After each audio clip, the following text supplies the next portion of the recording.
Hello guys, to receive this really nice chandelier for viewing purposes. I think it's nice because it has a wood design without being wooden. Okay, it comes with the instructions and everything you need to install it, which I think it's really nice.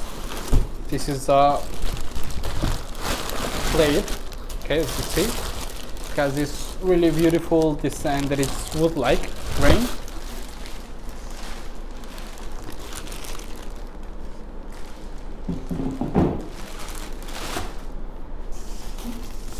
Parts for the light fixture, where the light bulbs go. It uses 5 light bulbs. Okay, I think it's nice. So let's go ahead and start installing it and let's see how it looks. Okay, come on.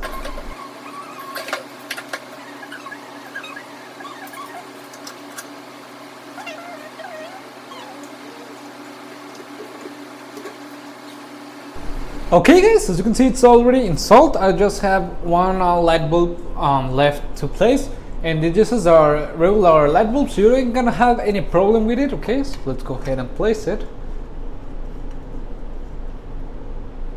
It's a different temperature, but I think it looks nice. Okay, so as you can see, it looks really nice. The wood-like design, it's really beautiful, and it gives well, like camp house style of look, which I think it's nice because it has a nice contrast between the black metal finish and the wood-like design of the lampshade, which I think it's really nice. It uses 5 light bulbs, as I've said, and it's perfect for your dining room, your living room, where you want to place it. I think it will do really nice work, and as you've seen, it was really easy to assemble and install it. Some quick wiring, and that's all. You don't have to worry that much, and it's really nice, and I really recommend it. See you guys.